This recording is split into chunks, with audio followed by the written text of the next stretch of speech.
Le plus grand utilitaire de Nissan, l'Interstar réinventé, semble très prometteur dans cette version entièrement électrique Interstar U. Il présente un look affûté, un intérieur bien conçu et une connectivité multimédia, ainsi que des aides à la conduite impressionnantes. Je suis Jonathan Crouch et je teste des véhicules comme celui-ci depuis plus de 40 ans. Retrouvez-les tous sur l'application Car and Driving Car Reviews. Ici, je vais essayer de vous dire tout ce que vous devez vraiment savoir sur ce fourgon, d'une manière que vous ne trouverez nulle part ailleurs. Dès son lancement ici, cette version électrique était proposée avec l'option d'une batterie plus petite de 40 kWh. Mais Nissan a maintenant arrêté cette option, parce qu'il s'est avéré que tout le monde voulait la batterie de 87 kWh, plus pratique à l'usage. C'est celle que nous essayons ici, qui est annoncée pour jusqu'à 285 miles entre les charges. Et elle est associée à un moteur de 143 chevaux, développant 300 Nm de couple. Vous devrez vous retenir d'utiliser tout ce couple si vous voulez vous approcher de l'autonomie électrique que nous venons de mentionner. Pour y parvenir, vous devrez également activer presque en permanence ce bouton écho sur le tableau de bord, qui atténue considérablement la réactivité de l'accélérateur. Et assurez-vous d'activer en permanence le mode de conduite régénérative B grâce à ce levier de changement de vitesse situé derrière le volant. Nissan, qui a conçu le design de cette nouvelle génération d'Interstar dans son centre de design à Londres, affirme avoir recherché un style extérieur qui évoque la sensation d'un camion de grande taille. Il va falloir que ça vous plaise. La calandre avant affirmée donne vraiment à ce fourgon une allure imposante, avec des blocs optiques carrés dotés de 4 barres argentées sous chacun d'eux. Il existe deux options de longueur de carrosserie, la L2 de 5685 mm ou cette version plus longue, la L3 de 6315 mm. La plupart des Interstars seront équipés de cette hauteur de toit H2, mais sur la version diesel, il existe aussi une option de toit surélevé H3. Assis derrière le volant Nissan à 3 branches creusées, c'est l'un des rares éléments qui distingue cette cabine de celle du Renault Master, son clone de conception. Vous vous rendez compte que l'approche de design avant-gardiste de l'extérieur n'a pas été reproduite à l'intérieur. Même dans cette version électrique, vous démarrez avec une clé classique, vous tirez sur un frein à main conventionnel, et dans les variantes diesel que la plupart choisiront, vous regardez des cadrans d'instruments analogiques plutôt démodés. Ce n'est que sur cette Interstar U qu'on trouve cet écran d'instrumentation numérique de 7 pouces. Toutes les Interstars ont, peu importe la finition ou la motorisation, un écran tactile central de 10,1 pouces. Qu'en est-il de l'espace de rangement dans la cabine? Eh bien, il y en a beaucoup, environ 135 litres pour être précis, avec 10 espaces de rangement ouverts plus 3 autres espaces fermés, qui offrent ensemble près de 80 litres d'espace de rangement. La grande nouveauté de cette deuxième génération, ce sont l'aérodynamique optimisée qui non seulement améliore l'efficacité, mais permettent aussi à ce Nissan d'allouer une plus grande partie de son poids total autorisé en charge à la charge utile. Maintenant, en ce qui concerne ce que cette Interstar peut transporter, cela aide énormément cette version électrique au point qu'elle peut offrir une charge utile. Des chiffres compris entre 1197 kg et 1694 kg.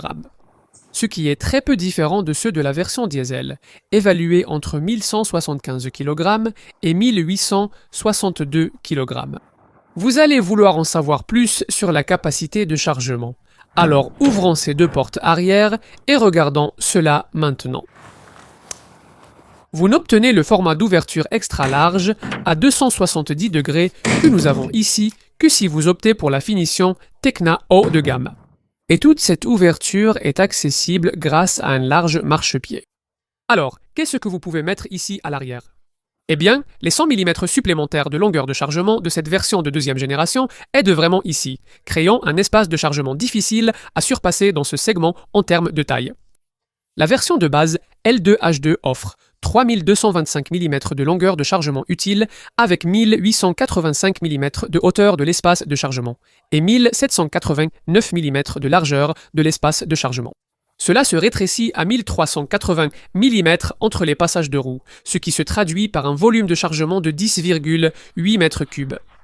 Si vous avez besoin de plus, cette version L3H2 offre 3855 mm de longueur de l'espace de chargement, ce qui porte le volume à 13 m3.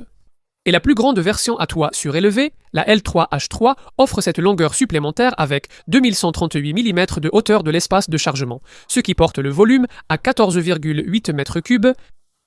Malheureusement, il n'y a pas de trappe de chargement vers la cabine, même en option pour augmenter la longueur de chargement des objets plus longs.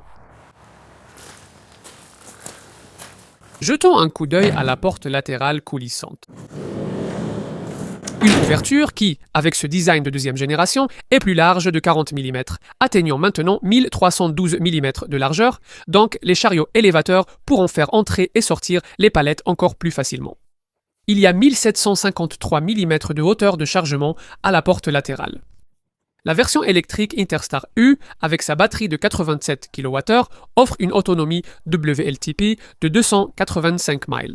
L'écran central propose aussi une section énergie avec un indicateur de flux de puissance et des menus pour régler horaires et limites de charge de la batterie.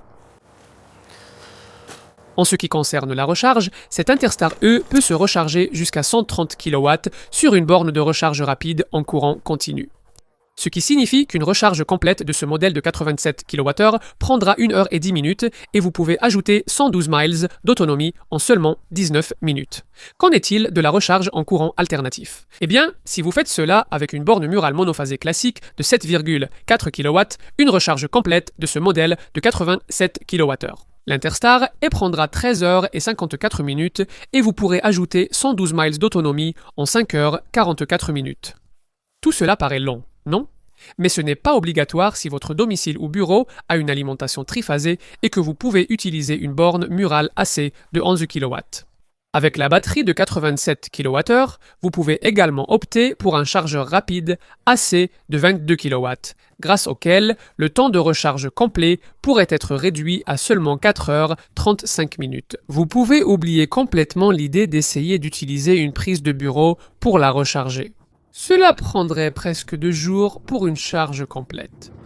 Si vous êtes un chef d'entreprise qui a déjà envisagé une grande fourgonnette électrique mais a été déçu et est revenu au diesel, réfléchissez-y à nouveau, car ces nouveaux modèles à batterie méritent qu'on leur accorde une seconde chance. Mais pourquoi une Interstar E? L'un des principaux atouts est une garantie supérieure à celle de la plupart des concurrents, y compris le Renault Master E-Tech. Si votre concessionnaire Nissan utilitaire peut égaler cela avec une offre financière intéressante, alors vous pourriez être tenté, car il n'y a pas grand-chose à reprocher à ce produit. Les grands utilitaires électriques feront encore mieux que cela. Mais les plus grands progrès avec cette technologie ont peut-être déjà été réalisés à mesure que ce Nissan s'améliore.